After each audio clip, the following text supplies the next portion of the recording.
안녕하세요. 타입스크립트 즐기는 3JS에 대한 세 번째 강좌입니다. 이번 강좌는 트랜스폼, 즉 변환입니다. 이 그림은 3JS의 기본 구성 요소들을 나타냅니다. 지난 강좌에서는 이 지오메트리에 대해서 살펴봤습니다. 지오메트리는 이 머티리얼과 함께 메쉬의 핵심적인 구성 요소인데요. 지오메트리는 3차원 객체의 형상 등을 정의하고 머티리얼은 색상이나 투명도 등을 정의합니다. 그리고 이 메쉬는 3차원 객체를 화면에 표시하기 위한 클래스이며 오브젝트 3D의 파생 클래스입니다. 즉, 메쉬는 오브젝트 3D 클래스의 기능을 상속받는다는 의미입니다. 이 그림은 클래스 간의 관계를 나타내는 클래스 다이어그램입니다. 이 오브젝트 3D 클래스는 3차원 공간상에서 모델의 위치와 회전, 그리고 크기에 대한 속성을 제공합니다. 이처럼 모델의 위치와 회전, 그리고 크기에 대한 속성을 필요로 하는 클래스들의 부모 클래스가 바로 이 오브젝트 3D입니다. 예를 들어서 메쉬뿐만 아니라 씬도 오브젝트 3D의 파생 클래스이고 카메라도 오브젝트 3D의 파생 클래스입니다. 또한 3JS는 오디오 클래스를 제공하는데 오디오는 사운드를 출력해주는 기능을 제공하는데 공간상의 배치에서 공간감을 갖는 사운드를 제공합니다. 이를 위해서 이 오디오 클래스도 오브젝트 3D 클래스를 상속받습니다. 모델이 3차원 공간상에 놓여지고 자세를 잡기 위해서는 위치, 회전, 크기에 대한 속성이 필요한데요. 이를 위해 오브젝트 3D에는 포지션, 로테이션, 스케일이라는 속성을 제공합니다. 당연히 이 오브젝트 3D를 상속받는 자식 클래스들은 이 세 개의 속성을 자유롭게 사용할 수 있습니다. 포지션은 x, y, z축에 대한 위치값이고 기본값은 세 축에 대해서 각각 모두 0이고요. 로테이션은 x, y, z축에 대한 회전값으로 기본값은 역시 x, y, z축에 대해서 0, 0, 0입니다. 그리고 스케일은 x, y, z축 방향에 대한 크기의 배수값으로 기본값은 세 축에 대해서 모두 1입니다. 1이라는 의미는 원래 크기를 의미합니다. 이 스케일 값을 x, y, z축에 대해서 모두 2로 지정하면 모델은 원래 크기에 대해서 2배의 크기로 표시됩니다. 이 포지션과 로테이션, 스케일은 4x4 크기의 행렬 정보로 변환되는데요. 행렬, 즉 매트릭스는 3차원 공간을 조작할 수 있는 수학적인 도구입니다. 3차원 공간에서 사용되는 매트릭스는 보시는 것처럼 이렇게 4x4 행렬로 총 16개의 숫자 값으로 구성되어져 있습니다. 오브젝트 3D의 포지션, 로테이션, 그리고 스케일 속성은 최종적으로 이러한 행렬로 재구성되어져서 사용됩니다. 좌표를 이동시키기 위한 이동 변환 행렬은 이 공식을 통해서 얻을 수 있고 크기 변화를 위한 행렬은 이 공식을 통해서 얻을 수 있습니다. 그리고 3개의 x, y, z축에 대한 회전 변환 행렬은 이 공식을 통해서 얻을 수 있습니다. 3JS를 이용한 3차원 그래픽에서 트랜스폼, 즉 변환이란 오브젝트 3D에서 제공하는 포지션, 로테이션, 스케일 속성을 이용해서 공간상의 어떤 모델을 원하는 위치에 원하는 자세로 배치하는 것을 의미합니다. 여기서 위치는 이 포지션을 지정하고 자세는 로테이션을 이용합니다. 스케일을 이용해서 객체의 크기를 원하는 크기로 재조정할 수도 있고요. 이 포지션, 로테이션, 스케일 속성을 이용해서 최종적으로 4x4 행렬이 만들어지고, 이렇게 만들어진 행렬은 모델을 공간상에 배치하는 수학적인 연산에 사용됩니다. 여기서 잠깐 3DJS의 좌표 축과 회전 방향에 대해서 살펴보겠습니다. X, Y, Z축에 대한 구성인데요. 모니터를 기준으로 했을 때 X축은 화면의 오른쪽 방향이 플러스이고 왼쪽 방향이 마이너스입니다. Y축은 위쪽 방향이 양수이고 아래쪽 방향이 음수입니다. Z축은 모니터의 바깥 방향이 플러스이고 안쪽 방향이 마이너스입니다. 또한 회전에 대해서는 이렇게 반시계 방향의 회전값은 양수로 표현되고 시계 방향의 회전값은 음수로 표현됩니다. 이러한 좌표축에 대한 방향과 회전에 대한 방향은 오른손 좌표계를 따른다라고 합니다. 3D에서 트랜스폼은 수학과 매우 관련이 깊습니다. 하지만 이 강좌에서는 트랜스폼에 대한 수학적인 내용보다는 모델을 원하는 상태로 배치하는 API에 대해서 깊이 있게 설명합니다. 실습을 통해서 트랜스폼과 관련된 코드를 살펴보겠습니다. VS 코드를 이렇게 실행하고 프로젝트 폴더를 이렇게 열었습니다. 이전 강좌에서처럼 git을 통해 기본 코드를 가져와 프로젝트를 생성하겠습니다. 새로운 터미널을 하나 열고요. 그리고 다음 명령을 입력해서 프로젝트를 생성합니다. 명령을 보시면 생성할 프로젝트에 대한 폴더가 03-트랜스폼이라는 것을 확인할 수 있습니다. 엔터를 눌러서 실행하고요. 그리고 프로젝트 폴더로 이동하고 패키지를 설치합니다.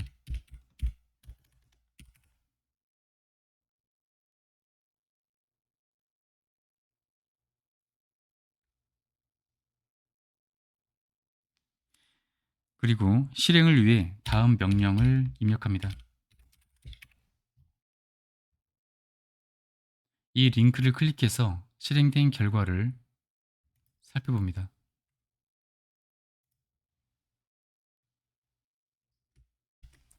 main.ts 파일을 열어서 코드를 작성하겠습니다. 이미 큐브가 이렇게 회전하고 있는데요. 이 큐브와 관련된 코드를 모두 삭제하겠습니다. 이 코드를 삭제하고요. 그리고 셋업 모델스에서 이 코드들을 모두 삭제합니다. 그리고 업데이트 메서드에서 큐브를 회전시키는 이 코드도 삭제합니다. 저장하면 씬에 어떠한 메시도 추가되어 있지 않으므로 이렇게 아무것도 표시되지 않습니다. 이제 씬에 트랜스폼과 관련된 API를 살펴보기 위해서 새로운 메시 모델을 추가하겠습니다. 코드는 다음과 같습니다. 카메라의 위치를 조정하겠습니다. 이 코드에서 Z값을 20으로 입력합니다. 마우스로 씬을 원하는 방향에서 살펴볼 수 있도록 오비 컨트롤을 추가하겠습니다. 이 셋업 카메라에서 오비 컨트롤을 생성합니다.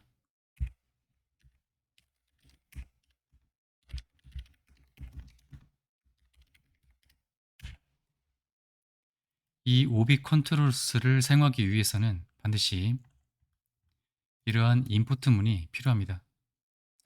저장하고 실행 결과를 보면 이렇게 마우스를 이용해서 내가 원하는 방향에서 장면을 살펴볼 수 있습니다. 이제 이 박스 메쉬를 X축으로 이만큼 이동시키겠습니다.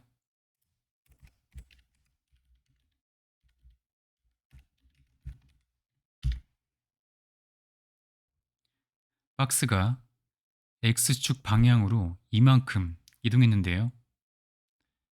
좌표축을 표시해서 좀 더 명확히 파악할 수 있도록 하겠습니다. 좌표축을 추가하는 코드는 다음과 같습니다.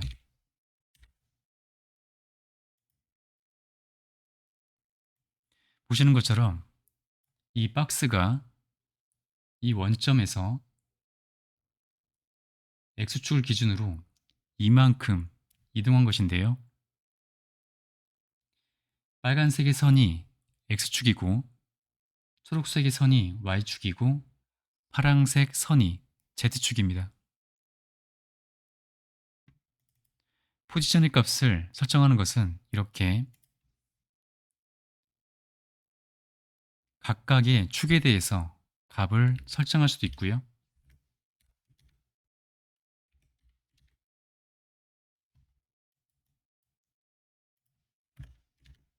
또는 set 메서드를 이용해서 한 번에 설정할 수도 있습니다.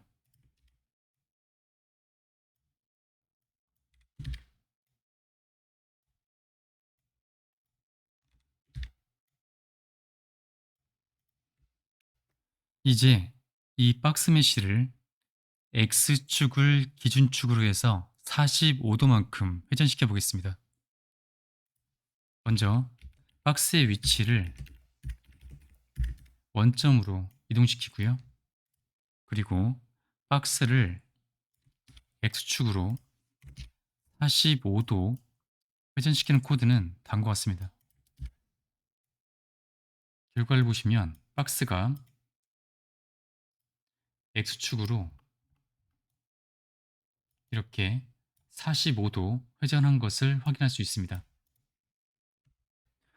이렇게 박스가 회전된 상태에서 Y축으로 이만큼 이동시키기 위해서 이 부분을 2로 변경하면 다음과 같습니다. 이번에는 크기를 변경하겠습니다. 이동과 회전은 하지 않은 상태에서 크기를 변경하겠습니다.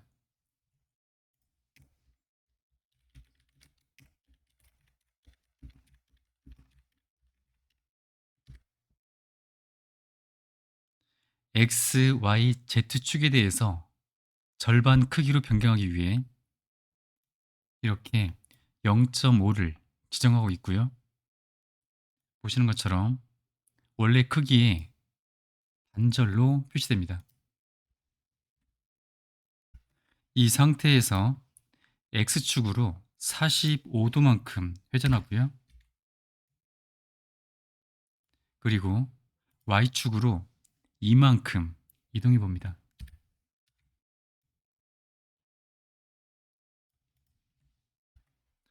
메쉬에 대해서 포지션과 로테이션 그리고 스케일에 지정된 값들은 최종적으로 행렬로 변환되어 실제 변환에 사용된다고 앞서 언급했습니다. 관련된 내용을 설명할 때 봤던 그림인데요. 이렇게 메쉬의 부모 클래스인 오브젝트 3D 클래스의 포지션, 로테이션, 스케일의 값은 4x4 행렬로 만들어져서 실제 메쉬의 위치와 회전 그리고 크기가 변환된다는 것입니다. 그럼 이렇게 포지션과 로테이션 그리고 스케일을 사용하지 않고 바로 행렬을 적용해서 동일한 결과를 만드는 코드를 살펴보겠습니다. 먼저 크기를 절반으로 만드는 변환 행렬입니다.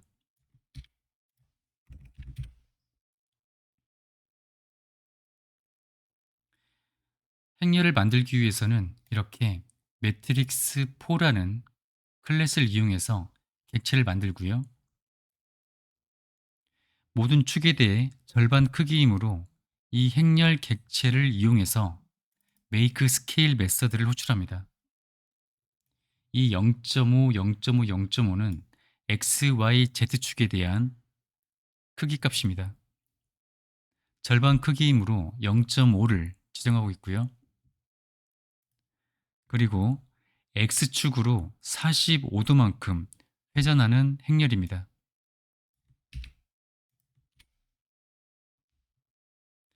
x축에 대한 회전 행렬을 얻어야 하므로 make rotation x를 호출하고 그 인자로 이렇게 45도 값을 라디안 단위로 지정합니다. 다음은 y축으로 이동하는 행렬입니다.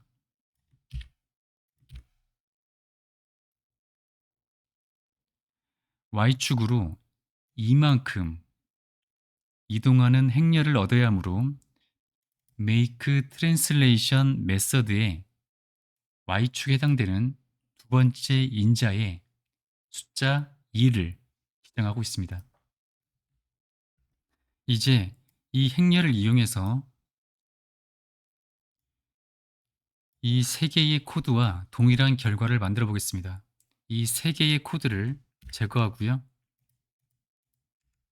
그리고 먼저 크기 변환 행렬을 이 박스에 적용하고요. 그럼 보시는 것처럼 이렇게 박스가 원래 크기는 이만한데 이 크기 변환 행렬을 적용함으로써 크기가 이렇게 절반으로 줄었습니다. 이 상태에서 이 박스를 회전시켜 보겠습니다. 회전 변환 행렬인 이 매트릭스 R을 사용해서 이렇게 적용합니다. 그러면 이렇게 박스가 회전했고요. 마지막으로 행렬을 Y축으로 이만큼 이동시키기 위해서 이 행렬을 적용하겠습니다. 결과는 다음과 같습니다. 즉, 이 코드와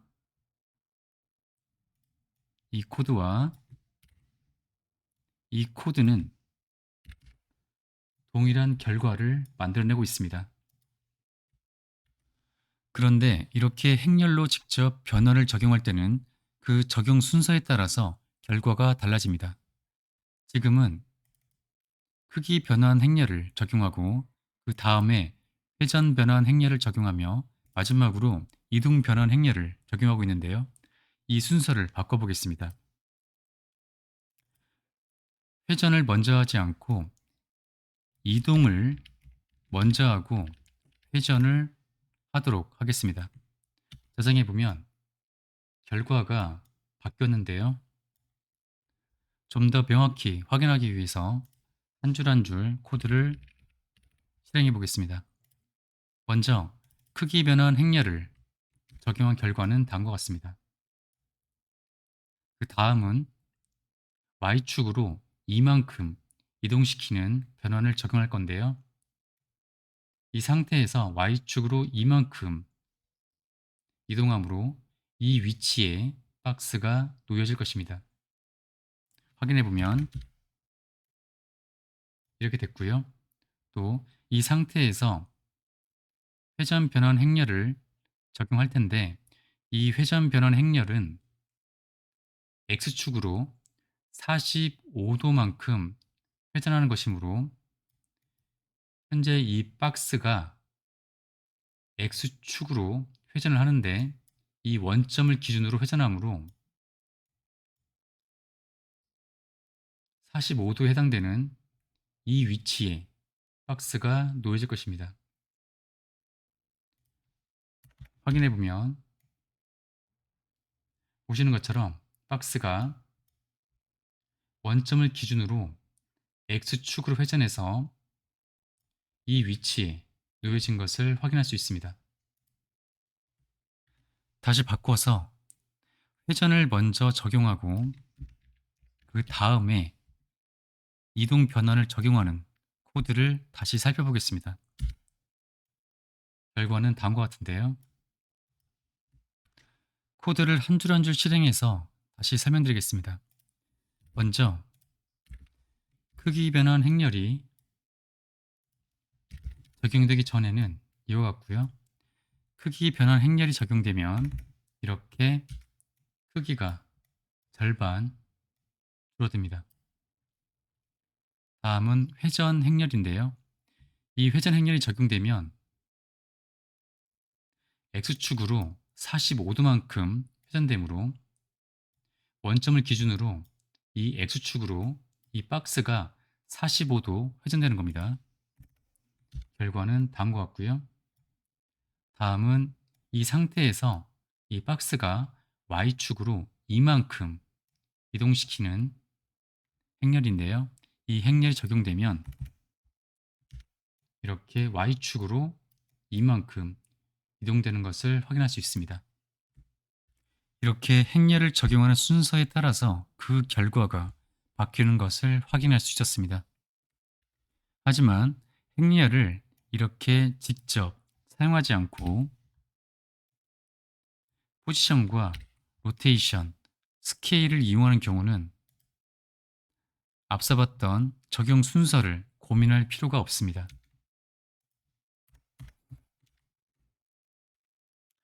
이 경우는 항상 크기 변환이 가장 먼저 이루어지고 그 다음은 회전 변환이며 마지막으로 이동 변환이 이루어지도록 3JS가 내부적으로 처리되기 때문입니다. 이 코드의 순서는 아무런 영향을 주지 않습니다. 이 코드나 또는 이렇게 바꿔도 실행 결과는 바뀌지 않습니다.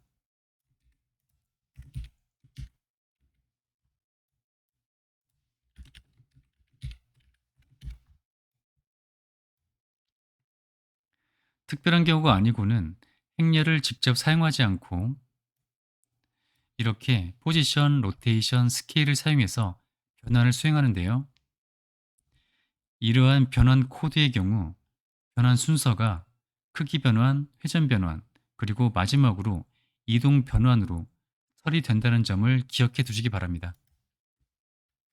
이제 변환에서 부모와 자식 관계에 대해서 살펴보겠습니다.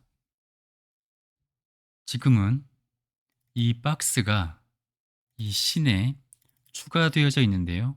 결국 이 박스는 이 씬의 자식입니다. 이 씬은 이 박스의 부모입니다. 모델의 부모-자식 관계에 따라서 변환이 다르게 작동하는데요. 이런 부모-자식 관계에 대한 변환을 살펴보겠습니다. 기존 코드는 모두 삭제하고요. 그리고 새롭게 코드를 작성하겠습니다. 재질을 하나 만들고요. 그리고 부모를 의미하는 페어런트 메쉬 모델을 하나 만듭니다. 크기는 2이고요.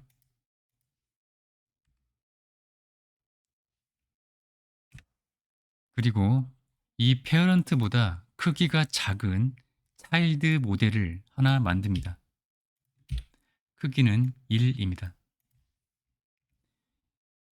이 차일드의 위치는 X축으로 3입니다.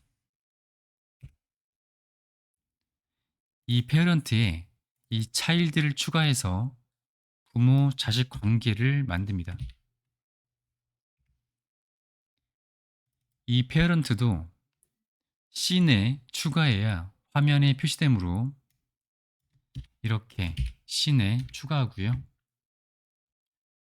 즉, 이 페어런트는 씬의 자식입니다. 좌표축을 표시합니다.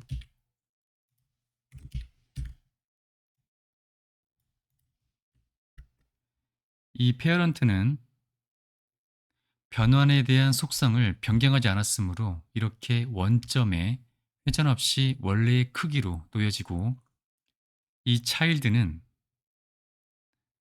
X축에 대해서 3의 위치에 놓여지도록 했으므로 X축에 해당하는 빨간색 축에 이 3에 해당하는 이 위치에 놓여집니다.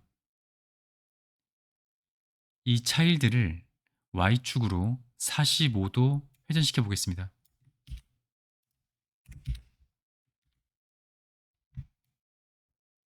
보시는 것처럼 X축으로 3의 위치에 있고 그 상태에서 Y축으로 45도 회전되어진 상태입니다. 여기까지는 지금까지 학습한 것만으로도 이해할 수 있습니다. 이제 이 페어런트를 Y축으로 2만큼 이동하겠습니다. 코드는 다음과 같습니다.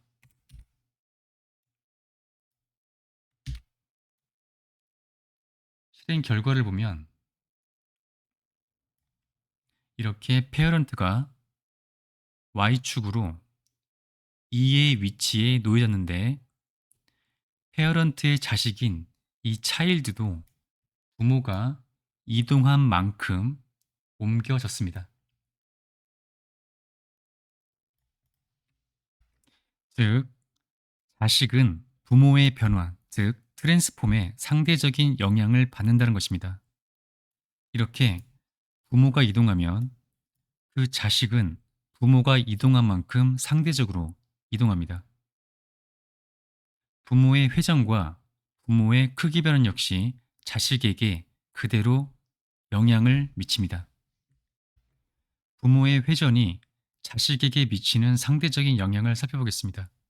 이 페어런트를 이 Z축을 회전축으로 해서 45도 회전시켜 보겠습니다. 해당되는 코드는 다음과 같고요. 보시는 것처럼 이렇게 이 부모가 이 페어런트 모델이 Z축으로 45도 회전된 것을 확인할 수 있습니다. 그런데 이 차일드가 부모의 회전에 의해서 이 위치로 변경되었습니다. 어떻게 된 일인지 파악해 보겠습니다.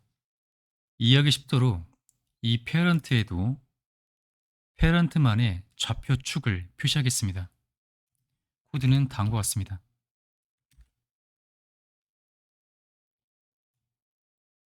이렇게 새롭게 나타난 좌표축이 이 페어런트의 좌표축입니다. 현재 페어런트에는 이동 변환과 회전 변환이 적용되어 있어서 이렇게 페어런트의 축도 동일한 변환이 적용되어져서 나타납니다.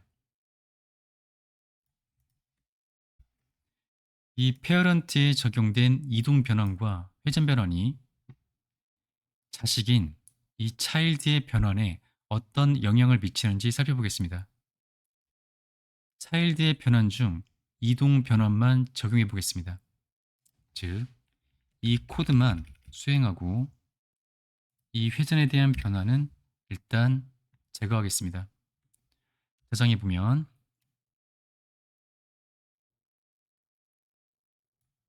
보시는 것처럼 이 차일드는 부모의 X축의 3의 위치에 놓여진 것을 확인할 수 있습니다.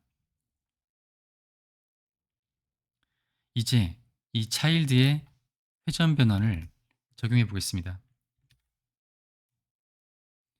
보시면 Y축에 대한 45도 회전인데요.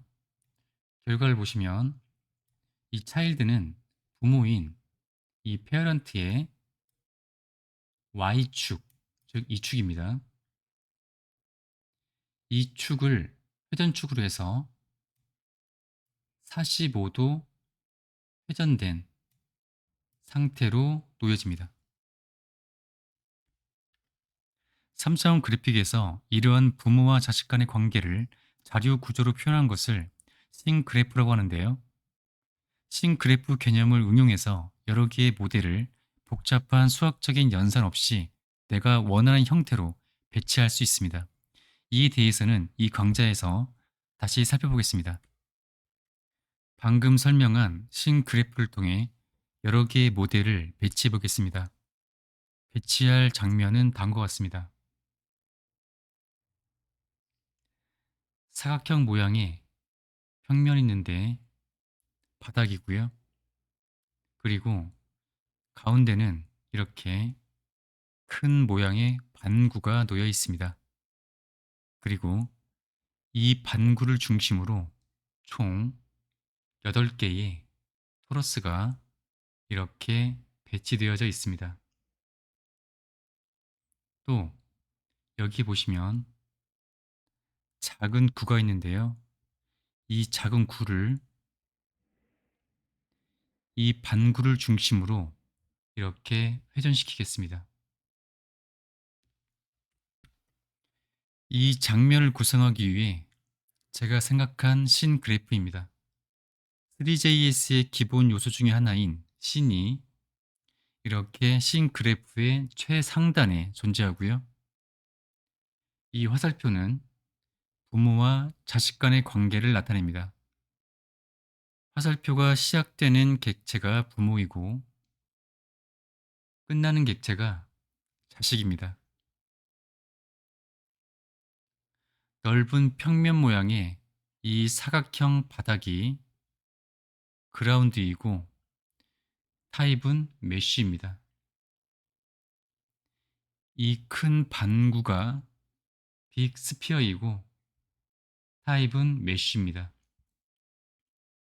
그리고 이렇게 8개의 토러스가 존재하는데 이렇게 8개의 토러스에 대한 것은 토러스 피봇과 토러스입니다. 실제 눈에 보이는 이 토러스를 이 반구를 중심으로 이렇게 회전시켜서 배치하기 위해서 토러스 피봇을 부모로 하고 토러스를 자식으로 했습니다. 토러스 피봇의 타입은 오브젝트 3D인데 오브젝트 3D는 눈에는 보이지 않지만 메시처럼 자신만의 좌표계 공간을 가지고 있습니다. 또 이 작은 구에 해당하는 것은 스몰 스피어 피봇과 스몰 스피어입니다. 이 작은 구 역시 큰 반구를 중심으로 회전시키기 위해서 스몰 스피어 피봇을 부모로 하고 스몰 스피어를 자식으로 했습니다. 이제 이 씬 그래프를 코드로 작성하겠습니다. 셋업 모델스의 모든 코드를 삭제하고요. 이해를 돕기 위해서 씬에 대한 좌표계를 화면에 표시하겠습니다. 그리고 이 바닥에 해당하는 그라운드 객체를 생성해서 씬에 자식으로 추가합니다.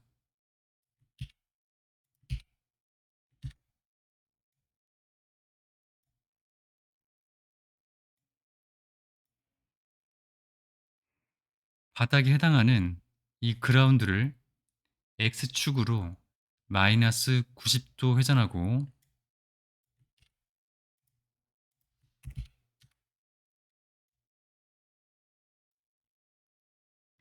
그리고 Y축으로 마이너스 5로 그 위치를 지정합니다.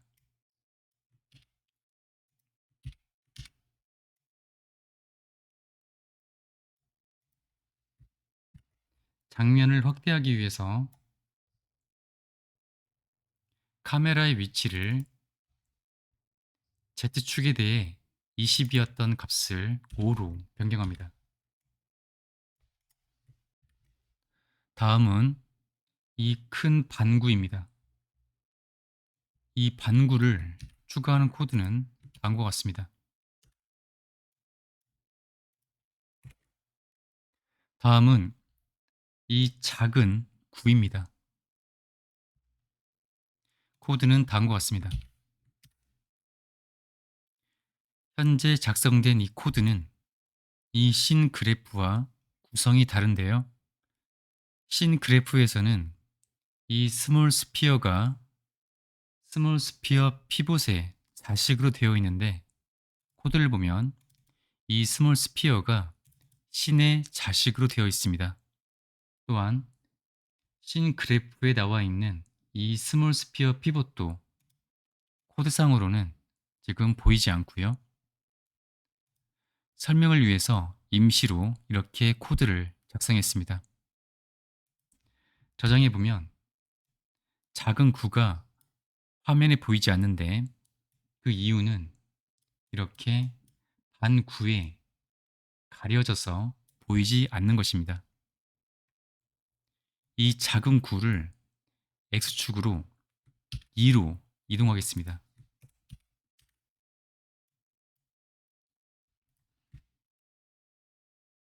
이 작은 구를 이 큰 반구를 중심으로 회전시켜야 하는데, 즉 이렇게 회전시킬 건데요. 그러기 위해서 이 작은 구의 로테이션을 이용해서 Y축으로 마이너스 45도 회전시켜 보겠습니다.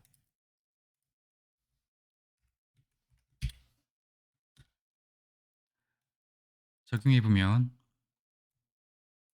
아무런 변화가 없는데요. 하지만 이 스몰 스피어는 분명히 회전이 되었습니다. 즉, 이 스몰 스피어는 자신의 위치에서 Y축으로 마이너스 45도 회전한 건데요. 분명한 확인을 위해서 모양을 변경해 보겠습니다. 이 스피어 지오메트리가 아니라 박스 지오메트리로 변경해 보겠습니다.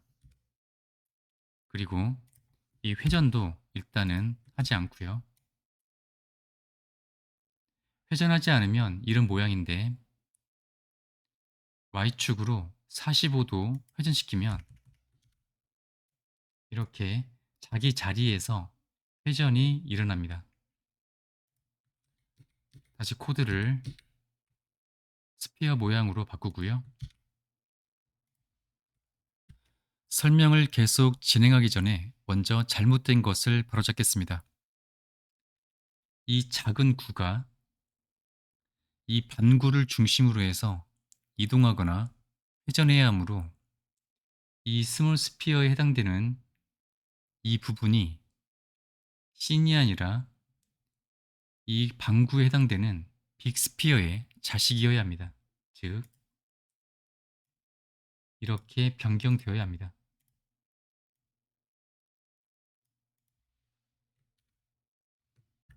마찬가지로 이 8개의 토러스도 반구를 중심으로 회전돼서 배치되어야 하므로 이 씬이 아니라 빅 스피어의 자식이어야 합니다.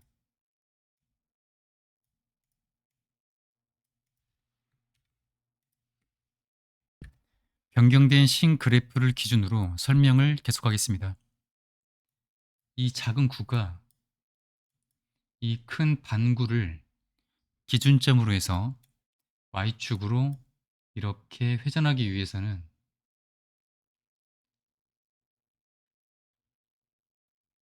이 스몰 스피어 피봇 객체가 필요한데요.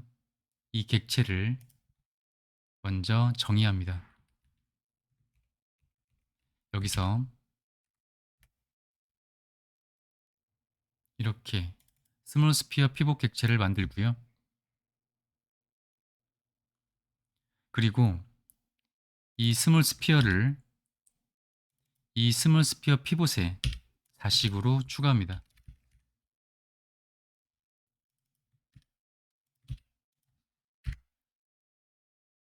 그리고 이 빅 스피어에 스몰 스피어 피봇을 추가합니다.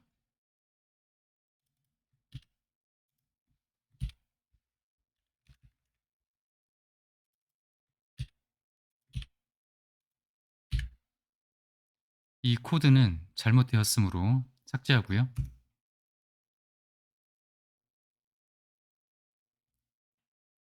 회전은 스몰 스피어 이 스몰 스피어로 하지 않고 스몰 스피어 피봇으로 회전을 시킵니다. 저장해 보면 이렇게 이 작은 구가 큰 반구를 기준으로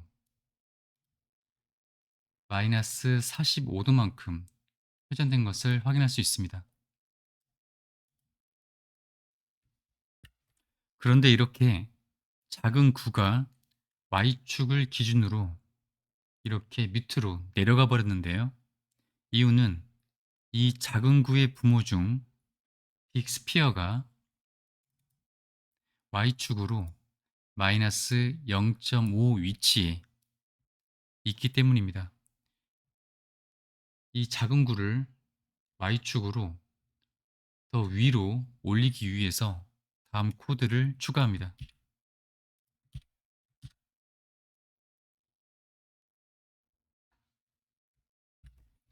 이 작은 구를 반구를 기준점으로 해서 Y축으로 계속 회전하도록 하겠습니다. 이를 위해서 이 스몰 스피어 피봇에 이름을 지어주고요. 이름은 스몰 스피어 피봇이라고 하겠습니다. 그리고 업데이트에서 신의 자식 중 스몰 스피어 피봇인 객체를 가져와서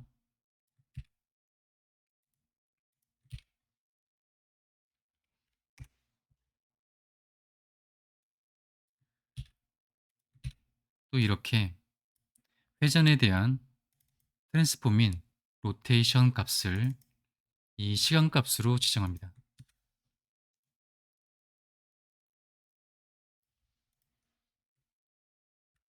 이제 이 8개의 토러스를 추가하겠습니다.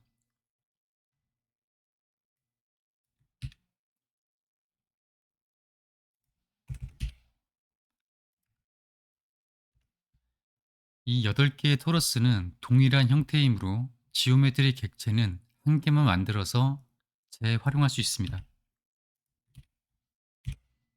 재질도 8개의 토러스가 공유해서 사용하므로 한 개만 만듭니다. 8번 반복하는 반복문을 작성하고요.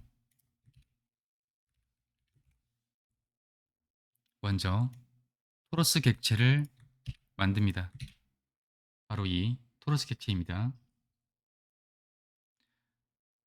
이 토러스는 이 반구를 기준점으로 해서 Y축으로 회전해가며 배치되는데요. 이를 위해서 이 토러스 피봇 객체가 필요합니다.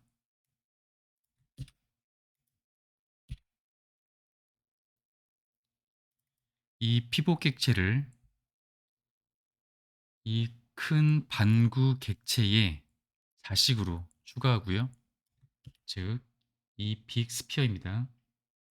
이 빅스피어에 토러스 피봇을 자식으로 추가합니다.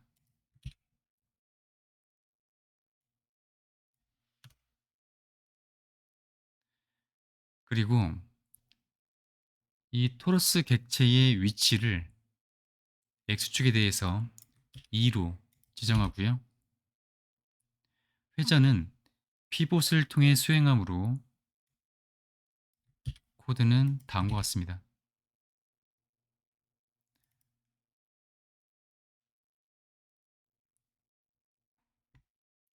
토러스는 토러스 피봇에 자식으로 추가합니다.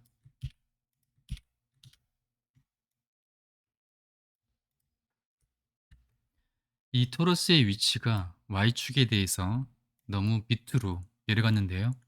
이유는 이 토러스의 부모 중의 하나인 이 빅스피어의 Y축에 대한 위치가 이렇게 마이너스 0.5로 잡혔기 때문입니다. 그래서 다음 코드를 추가해서 원하는 위치로 조정합니다.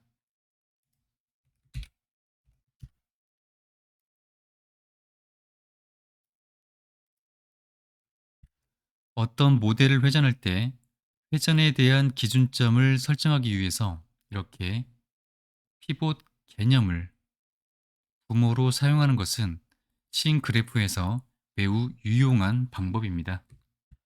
3JS에서 트랜스폼에 대한 가장 중요한 속성으로 포지션, 로테이션, 스케일을 살펴봤습니다. 이제 이 속성에 대한 타입을 살펴보겠습니다. 먼저 포지션과 스케일은 그 타입이 벡터 3인데요. 벡터 3는 3개의 실수값을 가지고 있습니다. 벡터 3에 대한 API 문서입니다. 수학에서 말하는 벡터 중에서 3차원 벡터가 바로 이 벡터 3인데요. 이 벡터 3가 트랜스폼 중 포지션에 사용될 경우 x, y, z축에 대한 좌표로 사용되고 스케일에서 사용되면 x, y, z에 대한 크기 배울값으로 사용됩니다. 로테이션은 오일러 타입입니다. 오일러 타입은 x, y, z에 대한 회전 각을 가지고 있습니다. 각도에 대한 단위는 라디안이고요. 이때 회전을 위해서 x, y, z축에 대한 회전 순서를 이렇게 생성자에서 지정할 수가 있는데요. 기본값은 x, y, z인데 이 경우 x축으로 먼저 회전하고 이렇게 회전된 상태에서 다시 y축으로 회전하고 마지막으로 z축으로 회전한다는 의미입니다. 즉, 회전 순서가 x, y, z라는 의미입니다. 회전 순서는 원한다면 이렇게 yzx, zxy, xzy 같은 이러한 문자열로 변경할 수 있습니다. 지금까지 회전에 대한 변화는 이 로테이션을 이용했는데요. 하지만 실제 회전은 쿼터니언이라는 수학적인 개념을 사용해서 이루어집니다. 로테이션을 통한 회전을 수행해서 문제가 발생하지 않는다면 괜찮습니다. 하지만 이 로테이션을 통해 회전을 수행하다 보면 원하지 않는 회전 결과가 나오기도 하는데요. 이때 이 로테이션이 아닌 쿼터니언을 사용해서 회전을 수행하면 문제를 해결할 수 있습니다. 로테이션의 오일러와 쿼터니언은 상호 변환이 가능해서 오일러를 이용한 회전을 쿼터니언을 이용하는 방식으로 변경하는 것은 그렇게 어렵지 않습니다. 여기서는 로테이션을 이용한 회전을 쿼터니언으로 회전하는 코드 예를 살펴보겠습니다. 지금 이 작은 구가 계속 회전하고 있는데요. 이 회전에 대한 코드를 쿼터니언으로 바꿔보겠습니다. 해당되는 코드는 바로 이 줄이고요. 이 코드를 제거하고 이 코드를 쿼터니언을 이용한 회전 코드로 바꿔보겠습니다. 스몰 스피어 피봇에는 회전을 위해서 이 로테이션뿐만 아니라 쿼터니언 객체도 이렇게 속성으로 가지고 있는데요. 이 쿼터니언 객체는 메서드로 set from 오일러라는 메서드를 가지고 있습니다. 이 메서드는 오일러 객체를 인저로 받는데요. 이 오일러 객체에 회전에 대한 정보를 담을 수 있습니다.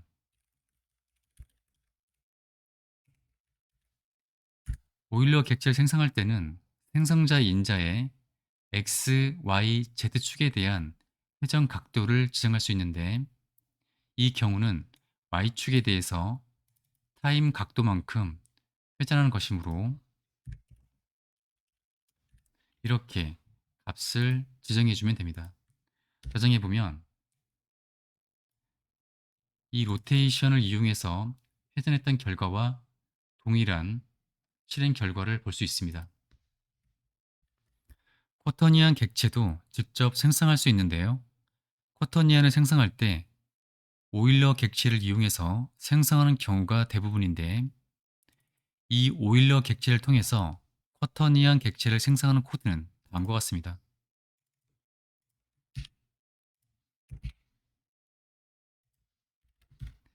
이렇게 생성한 쿼터니언 객체를 이용해서 이 작은 구를 회전시키는 코드는 다음과 같습니다.